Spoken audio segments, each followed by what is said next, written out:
moose versus weird Rodan-like bat thing were highlights of my otherwise stressful life. Preparing for the possible arrival of the others provided all the excitement and variety of the worst dead-end office job. "How's the backup site going?" Garfield asked. I settled into a chair and invoked a coffee. "Almost done. Out past the Oort, not in line with the flight path between here and any nearby systems, and cloaked. It should be impossible to find, except by accident.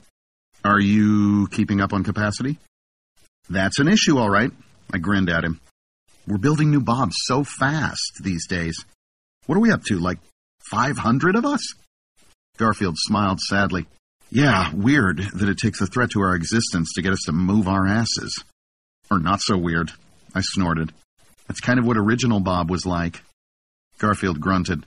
"On that note, the latest batch of drones that Oliver sent to Sol will complete the coverage once they get there, and Will deploys them. From that point, we'll get a few weeks' warning if a convoy of others is detected approaching Earth. Still not great, but better than nothing." I stood up. "Okay, Gar, let me know when Rocky's ready. I could use the distraction." Without waiting for a response, I popped out. I took a deep breath through my nose. Ragnarok had a definite odor to it. Not quite Earth-like, but not quite alien. I started walking in a random direction, admiring the grass that grew between the trees and the insect life that was maybe a little too profuse. I might need to introduce another insectivore or two. The human android body felt good. I still used Bullwinkle occasionally, but I admitted to myself that human form was much more comfortable. And now that Ragnarok had achieved livability, it felt much more natural. All in all, the planet was looking good. Steady reintroduction of plants and animals from the Svalbard stocks would gradually turn Ragnarok into something that a human being would recognize and feel at home in. Unfortunately, with the looming others threat, this wasn't exactly a prime colonization target. As one of the two systems that the others had threatened to harvest, it certainly wouldn't be high on the list of places to move to. If they carried through on that threat, this could end up being all for nothing. The thought made me frown. If they carried through on their threats, it would be a lot worse than just Ragnarok. If we succeeded in holding them off, though, maybe humanity didn't need this one planet. Set it up as a preserve instead. Let the flora and fauna evolve and repopulate without human interference. That sounded good. I smiled and called over the cargo drone to collect me. 56. City in the Clouds. Howard, December 22-26, Odin. 8 mover plates slowly lowered Rivendell into the Odin cloudscape. Marcus had run through the entire list of Barsoom city names and many of the other science fiction ones. It felt slightly cheesy resorting to LOTR names, but what choice did I have? The city, whatever name we eventually settled on, was several times bigger than Marcus's aerial cities. When using buoyancy for lift, bigger was better. Rivendell boasted actual buildings, too. Not that we had a huge need for them, but we wanted to do this as a proof of concept.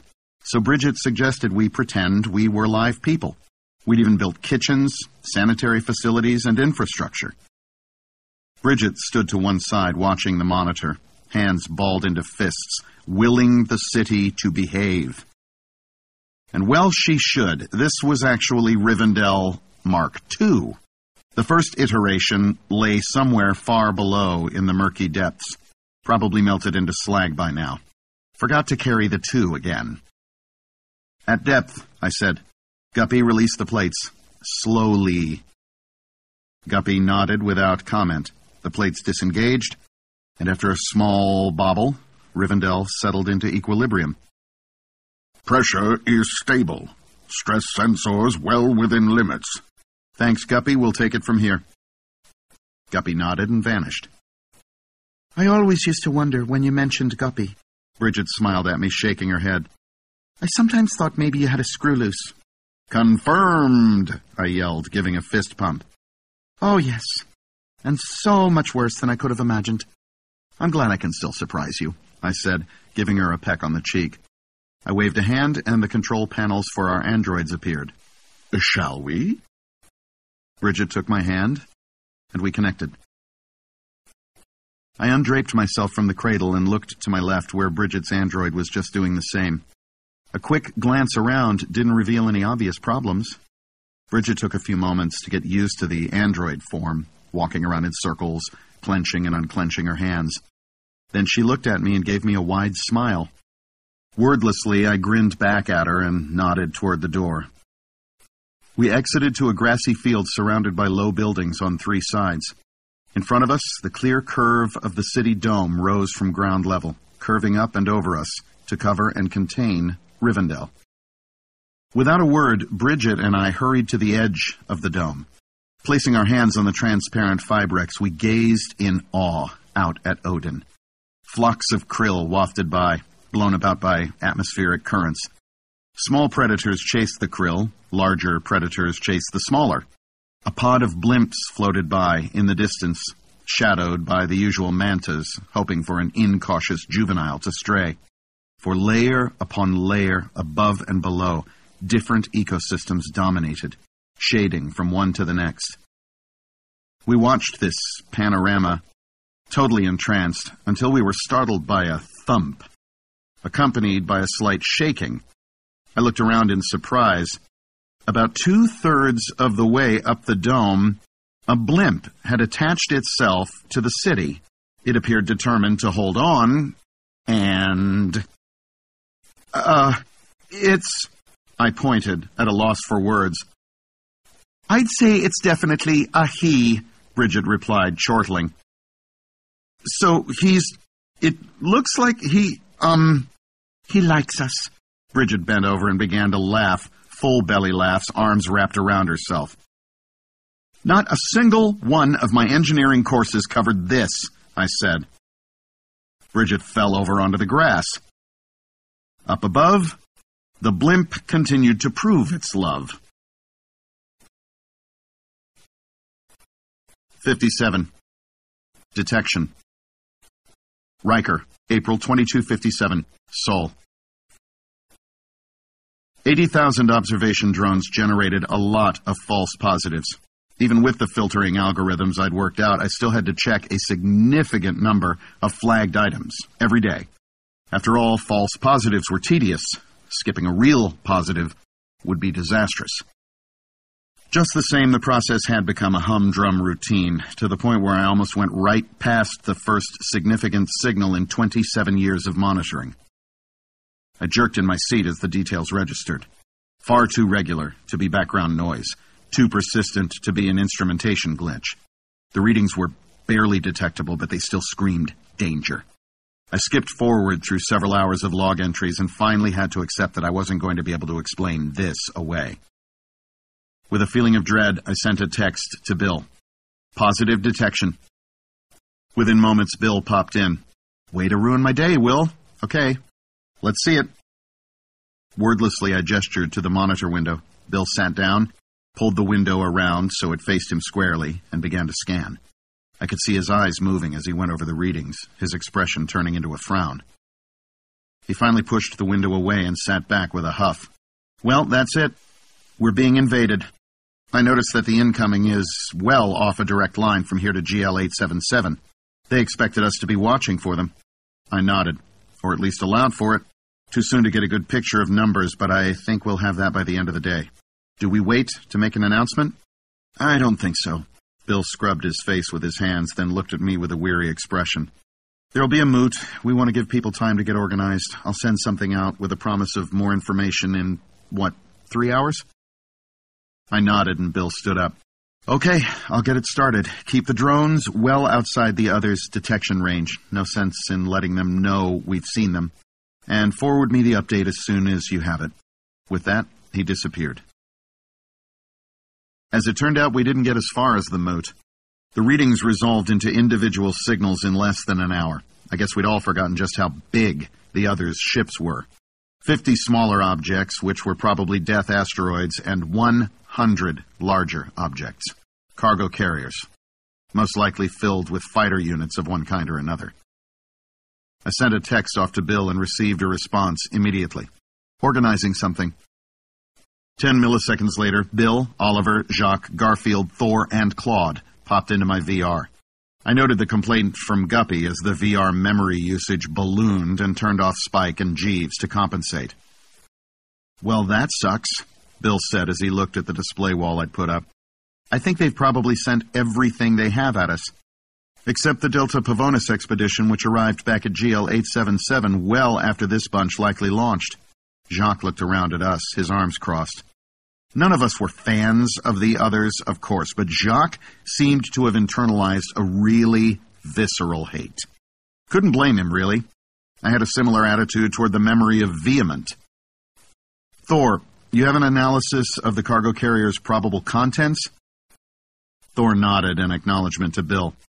"Sure, but you have to remember, at Delta Pavonis, the others were provisioned for the possibility of a local planetary defense. This time they'll be provisioned for the virtual certainty of a defensive force that's space-based, has had decades to prepare, and knows what the others bring to the table. They'll have loaded everything they can." "Everything they had ready, you mean?" Claude replied. "The timing of the drone destruction back at GL 877 limits how long they could have taken to prepare."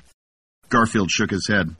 "Sure, but they could have just loaded a bunch of raw material into the carriers and built stuff during the trip. It's not like they have a shortage of resources." "Damn." Claude rubbed his head. "So how much subjective time did they have to build up a fighting force?" Bill thought for a moment. 28.1 light years. The cargo carriers aren't capable of more than 5G, and they wouldn't be here yet if they'd been pulling much less, so I expect they went for minimum travel time instead of trying to extend their personal time during the trip. That puts it just a shade under 2 years, subjective." He looked around the group. "That's a lot of time, but I think if they had loaded the cargo vessels to capacity, they'd have extended the trip. Thor, can you work with that?" Thor nodded, then his avatar froze as he frame-jacked to work the models. He was back in moments. "It's still not good. I figure they can put at least 20,000 fighters and flying bombs, maybe closer to 30. "Oh my God," Claude said. "And we have what?" 500 bobs, 1,000 AMI crewed dreadnoughts, 3,000 nukes, and 5,000 busters. Plus plasma spikes and lasers, not that those will be hugely useful with light lag. "Well, hold on," Garfield said. "Light speed limitations work against them, but we could make it work for us." We all turned to him, and he continued. "If we can get some cloaked observation drones in close enough, we can track their location real-time and fire the lasers and spikes to intercept them." "Sure, but if they do that mega ping thing, they'll see the drones and know we're onto them." Garfield shrugged at Thor. "But if they do the mega ping, they'll be announcing their presence. They might be reluctant to do that until the last second." I rubbed my eyes with thumb and forefinger. Damn, I wish Butterworth was still around.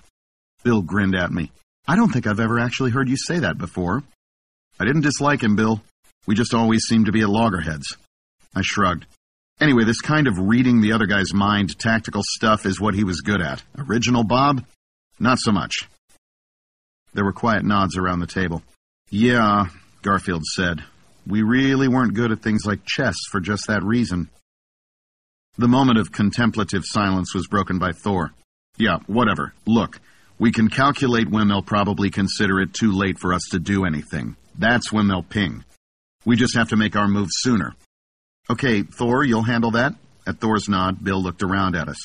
"Let's try to get stealth drones out there. Let's also send a salvo of stealth nukes as well. Anything that we can take out early will be one less item to worry about later. And send out the jokers. Have them get into position early."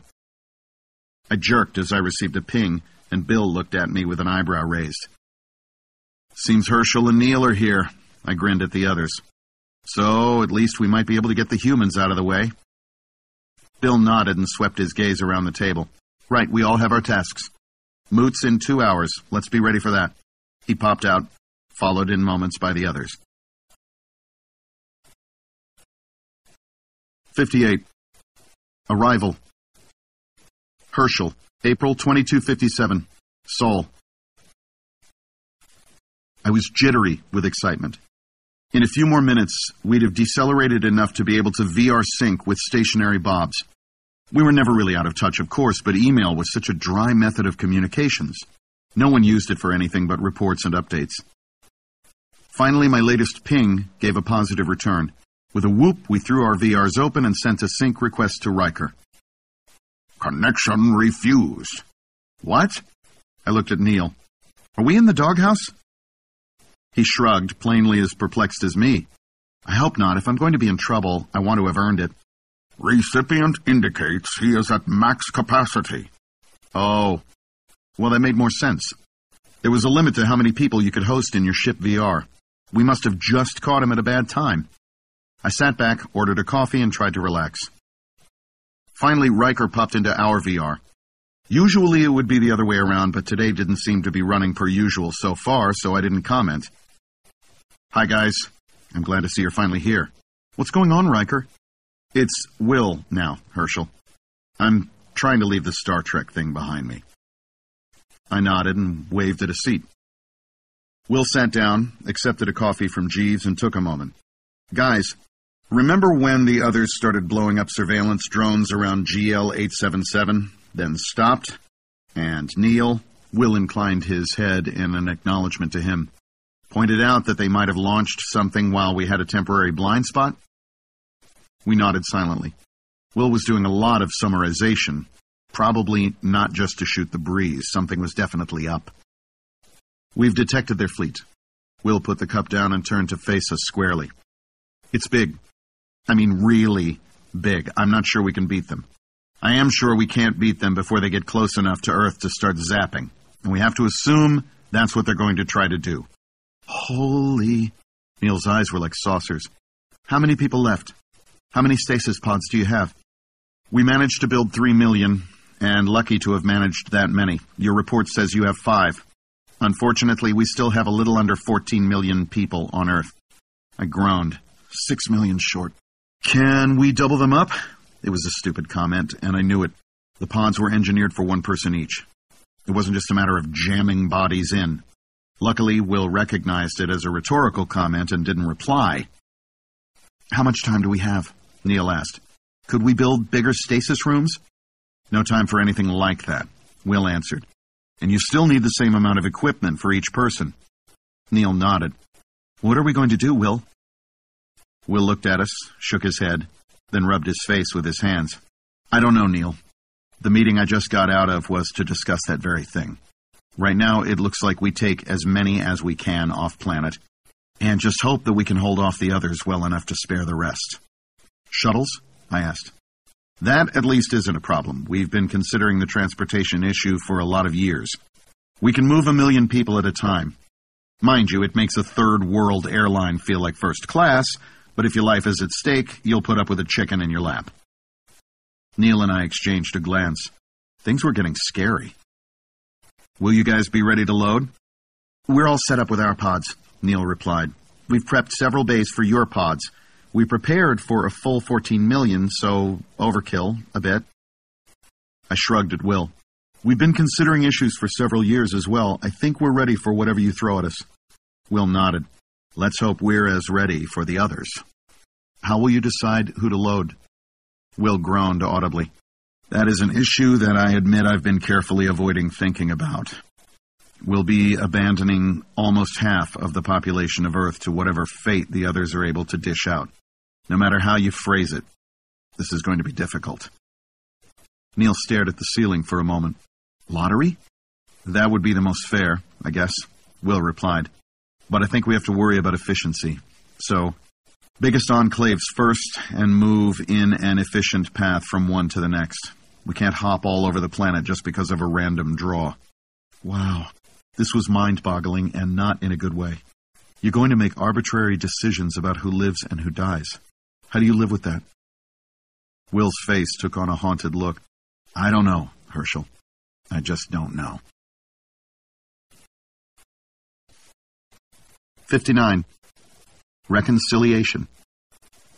Howard, October 2230, Odin. I was standing at the Fibrex wall, staring out into the Odin airscape, when Bridget came up and put her hand on my shoulder. The subdued and silent approach made me turn to look at her, already expecting trouble. Her eyes had a look, haunted, surprised maybe, but not horrified. not panicked. I cocked my head, waiting for her to talk.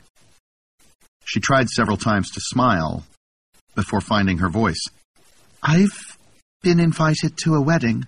Those are always nice. Whose? Howie's. My eyebrows went up. Hasn't he skipped a few steps? Bridget smiled. I've missed quite a bit of my children's lives, it seems. But your idea of having Riker's relatives... She grimaced. You know what I mean. Of having them talk to him seems to have helped. So he's talking to you? And Leanne will be there, according to Howie. I should give her some time, and she'll come around. Rosie? Bridget shook her head. She laid down an ultimatum. If I showed up, she won't. Or if you do, for that matter. She seems pissed. Bridget winced, and I immediately regretted the flippant comment. Sorry, Bridge. It's probably permanent, Howard. She is who she is. She won't back down. Howie said he wanted his children to be able to know their grandmother. He had to make a choice. So, when? It's in less than a month. I've already asked Dex to make me a Bridget android. And you're invited as well. She gave me the hairy eyeball. And yes, you'll be wearing a suit. I was wearing the suit and tie. Again. That was okay, though, because I got to see Bridget in full getup. She wore a green dress, of course, to go with the red hair. You'd think it would be cliché, but apparently not when done right. In my opinion, it was done very, very right. Bridget had held on to her apartment in Landing. Originally, I think it was just nostalgia on her part, but now it was turning out to be useful. We could keep our androids here when not in use, and otherwise have a permanent address on Vulcan. At the appropriate time, we called for one of the communal transpods and gave the AMI driver the address of the church. The wedding was, well, wedding-like. Catholic, of course. Howie looked a little older, a little more mature. His bride, Angelina, was beautiful as only a bride can be. I found myself tearing up, which surprised me a little. It wasn't actually my family, after all, but that didn't seem to matter. At the reception, Bridget finally came face-to-face with her son. There was a moment of hesitation, and I braced myself to intervene. But it passed, and Howie embraced his mother. The hug lasted longer than you'd normally expect. Neither seemed inclined to break. I took that as a good sign. Finally, they moved apart, wordlessly. Then it was my turn. I stuck out my hand. Congrats, kiddo. He took the hand and grinned at me. Thanks, Howard. I don't really have to call you Uncle anymore, do I? I laughed. Call me whatever you want, Howie. It's all good. I looked at Bridget, who was barely holding back her own tears. And call me whenever you want, as well. We're always around. We moved aside to let the line advance. That wasn't bad, I said to Bridget. She didn't answer, and I noticed that she was staring off into the distance. I followed her gaze and saw Leanne. Oh. I'll be over at the buffet. Food calls. Bridget nodded and walked toward her daughter. I was just polishing off some excellent roast beast when Bridget sat down beside me. And?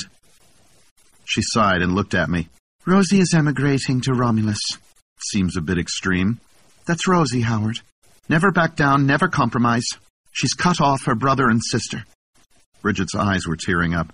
Howard, am I being selfish? Should I just leave? Oh, Bridget, there comes a point where you can't be the one always doing the accommodating.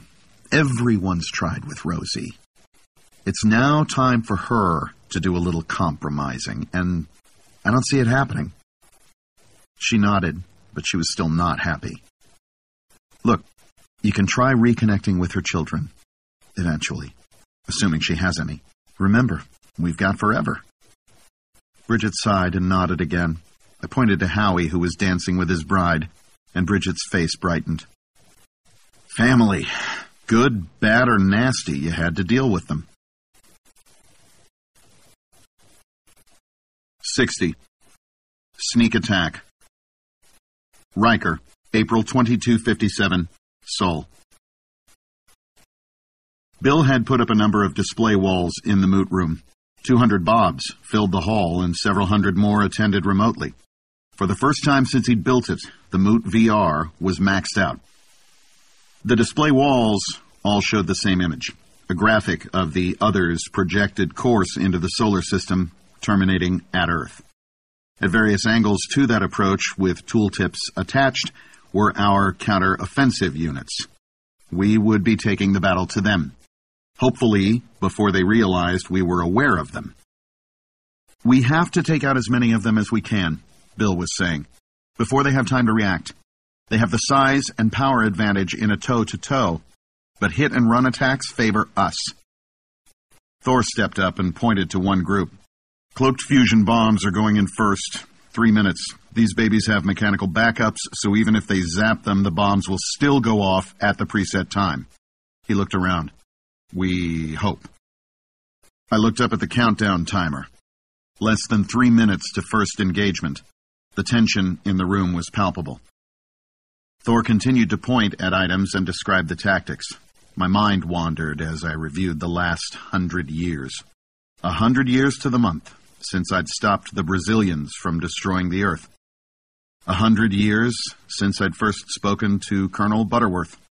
I would never admit it publicly, but I'd missed him greatly since he had gone to Vulcan, and even more since his death. I was more grounded than most of the Bobs since I was the primary contact with our family, but I could understand the feeling of alienation that many Bobs were starting to complain about. I shook myself and brought my mind back to Thor's presentation. He was just winding it up and confirming assignments for various groups. I nodded when he referenced my task group, then went back to watching the other Bobs. Original Bob had never been a warrior type. Even in D&D, he had tended to stick to magic use. Now, we were the front line in a war that would decide the ultimate fate of the human race. Not really where I'd expected my life to go. I sighed, annoyed with myself for my lack of focus, and popped out with the others when Thor was done. The others had apparently considered the possibility of a sneak attack. Our scouts picked up picket drones outside their group at 2 light minutes. Of course, they detected us as well, but we had 2 minutes more warning, thanks to Scut and instantaneous communications. We blasted their scouts and immediately changed course to be outside the zap cone when the others inevitably reacted. "Ah, crap," Bill waved at the status board where half of our bombs had just gone dead. "It would appear that they are better at predicting our moves than we are at predicting theirs." I looked at the board. So they predicted that we'd scatter and zapped at random. Bill nodded, but Garfield, leaning in, said, "No, not randomly." He put up a set of vectors on the board. "Look, see a pattern in those proportions?" "Huh," I said. "They seem to be very much in love with the golden mean. Or they think we are. Isn't it important in feng shui?" "Yeah, the magic ratio, but—" "Oh!" Bill slapped his head. "The Chinese probe, it was probably everywhere." "So they're expecting us to act in a manner biased toward that ratio. Fascinating." I rubbed my chin in my best overacting style. "Yeah, hey, Earth to stupids," Thor glared at us. "We're still down half our bombs. Can we get with the program, please?" We all grinned at him and bent to our tasks. Scut-controlled fusion bombs moved into the others' armada and detonated. A whoop went up from everyone at the nicely timed explosions. It took several seconds for the area to clear enough to see the results. A couple of ultra-low-power, wide-range Sudar pulses showed 10 death asteroids destroyed or badly damaged, and 22 cargo carriers either missing entirely or drifting, offline. Not a bad start at all. Unfortunately, that took care of the element of surprise. Now the others would go into, and at that moment the others emitted the super pulse that had so awed us in Delta Pavonis. With our greater understanding of the cargo vessels and the Casimir-powered generator, we were slightly less overwhelmed this time around. Just the same, the pulse lit up every significant mass within a couple of light hours, for a moment. "Okay," Bill said. The sneak attack portion is over. Everyone move to main battle plan. The display walls changed graphics as we moved to Phase 2. 61. Foreshadowing. Bob, September 2232, Delta Eridani. Archimedes went into another coughing jag. Buster patted him on the back, looking worried. I grabbed the water skin and held it out. Eventually, Archimedes got the coughing under control and took the skin from me. I turned away to give him some privacy and looked out at the rain falling gently in the village. The pergola, really a tent with a frame and walls that could be tied open, kept us comfortably dry. I smiled to myself. Technology continued to advance in Camelot, and people's lives continued to improve. It was a good legacy to leave behind. Archimedes' coughing fits had been coming more often lately, and I was getting very concerned. Talking about ephemerals and funerals in the abstract was one thing. Now, someone I'd known and loved for 50 years could be in his final days. Plans ran through my mind, sneaking a drone in and doing a SUDAR scan, synthesizing medicine or even anesthetics. It was all wish fulfillment, of course. There was no operation to cure old age, even if I'd had the required skills. It forced me to think about my future here, though. I'd been part of the tribe for almost 20 years now, and I had lots of friends beside Archimedes. I could continue to live here, occasionally modifying the android to simulate aging. Hell, I could even come back as someone else in a few years. The question was whether I wanted to do so. Was there a point? Or should I just go with my original plan and fade away? I sat down close to Archimedes, and he smiled weakly at me. I may be joining Diana soon, Bob. Hey, Ixnay on the Ob Bay. I wasn't sure how the translation routine would handle pig Latin, but Archimedes chuckled. Sorry, Robert. He paused to breathe for a few moments. Even that seemed to be more effort. It's been great having you around for all these years. It's been a most interesting and a very good life. But I think I'm done. I put my hand on his arm. Hang in there, buddy. There's so much more to see. Belinda came over with a wooden bowl filled with stew. We made sure Archimedes was sitting comfortably, and she placed it before him. Archimedes ate slowly, methodically, more as a chore that needed to be done than out of any sense of enjoyment.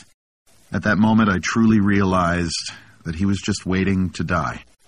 An overwhelming wave of sadness almost incapacitated me. I had to take deep breaths to keep from having a panic attack, which, when I thought about it, was pretty silly. Computer, remember? But however I parsed it, my friend was dying. 62. Life in the Clouds. Howard, February 2244, Epsilon Eridani. Honey, I'm home. Bridget turned to me as I closed the apartment door. And that never gets old. Nope, never will. I grinned and gave her a hug and a kiss. Where's my martini? It's in the liquor bottles. Some assembly required. Make me one too. She smiled at me and turned back to the computer's canvas. I sighed with contentment and went over to put together some actual drinks. Sadly, in real life, you couldn't just materialize a martini. On the other hand, no matter how much I tweaked the VR, they still tasted better in real than in vert. I handed Bridget her drink. She barely looked up from the canvas, but grunted thanks. I peeked over her shoulder. It looked like a species tree for some segment of native life on Quilt. Something with wings and a stinger, which, come to think of it, didn't narrow it down much. The diagram took up the entire canvas, except for the inset in the corner, showing a picture of Howie, Angeline, and their 3 children. Bridget was a grandmother, and her complaints about how old it made her feel didn't fool anyone. We visited regularly, using the Vulcan androids, and Nana was a huge favorite. I wandered over to the picture window and looked down on the city of Tantor. Yes, that's right, Tantor. Some twit wanted a literary reference when naming the city and left out a letter, so now we lived in an elephant. Amateurs. I snorted in derision and turned away. Bridget said, "Are you grousing about the city's name again? "You read minds now?" There's a tone in your snort that says morons. You were looking out the window. It's not much of a stretch." I laughed and raised my glass in salute. We'd grown together over the years, and we knew each other as well as any married couple with decades under their belt. Bridget spared a moment to smile at me, then went back to grumbling and poking at the canvas in the air before her. In the distance, the city dome separated us from the atmosphere of Big Top. KKP had finally gotten officially changed to Quilt, but the Jovian primary had kept its original moniker. No one seemed to mind. Blimps, or the local equivalent, floated past outside the dome with the inevitable retinue of predators. We were beginning to realize that life on gas giants was as ubiquitous, plentiful, and thematically consistent as that on terrestrial planets. There was a mounting chorus of demands that we check out other types of environments as well. Good time to be a biologist. Tantor's population, I gritted my teeth as I had the thought, was up around 1 million now. We'd expected some reluctance from the population of Quilt when we started building cities in the clouds of Big Top.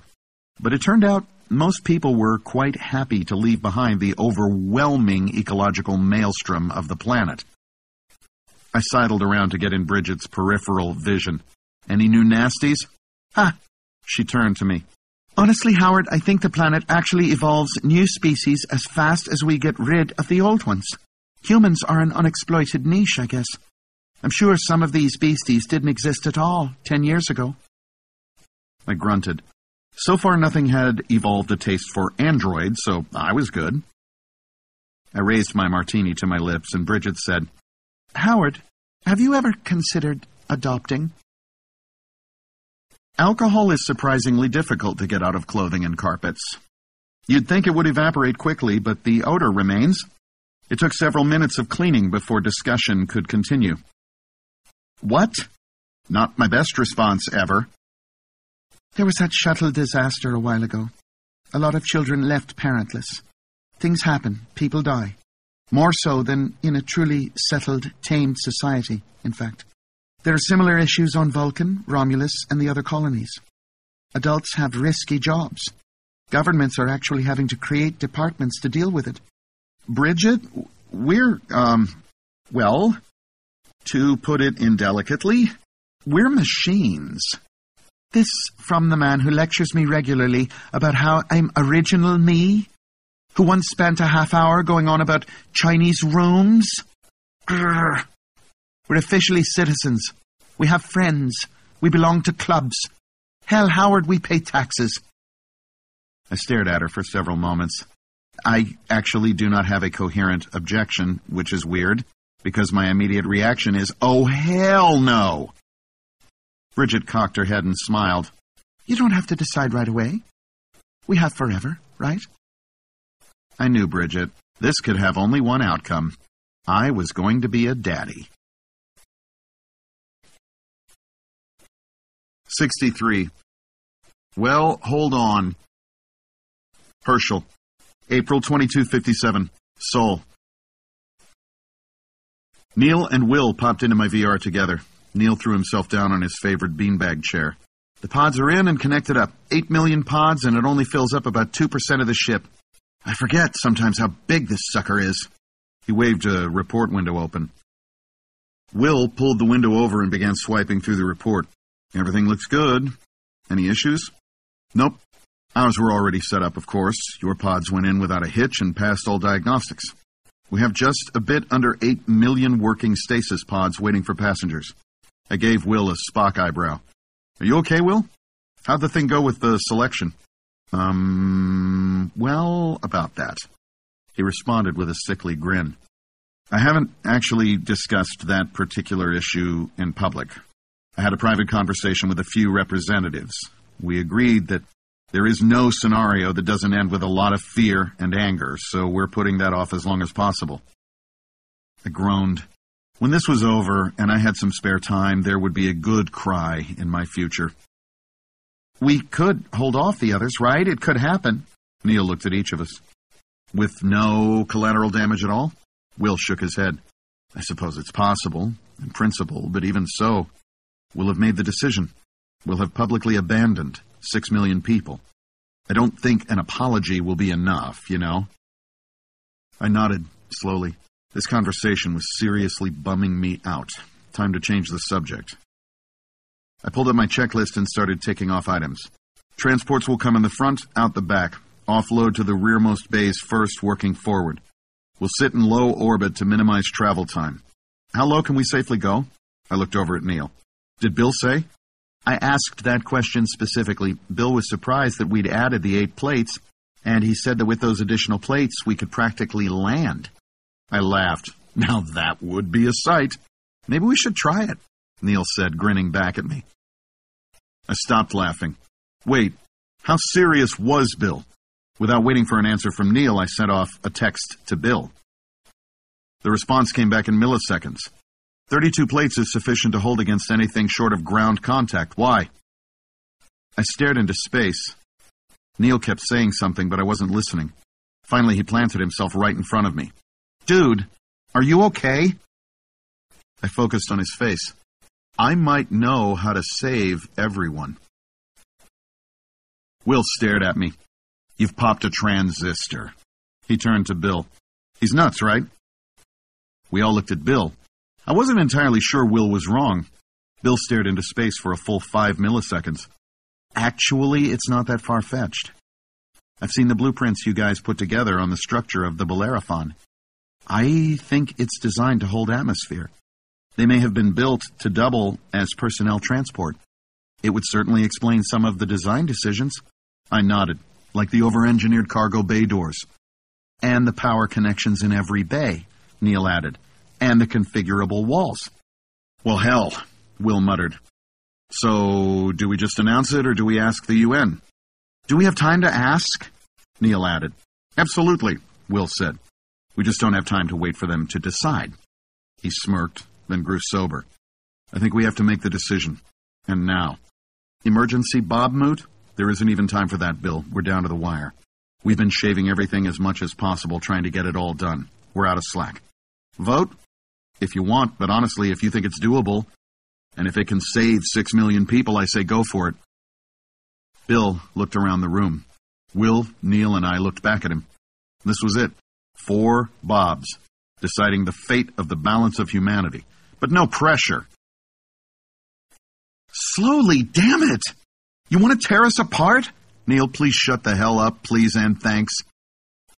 I could feel Neil's glare, but I couldn't spare the time to return it in kind. I was engaged in lowering a 10-kilometer-long, 100-million-ton alien cargo vessel into Earth's atmosphere without destroying the vessel or part of the planet.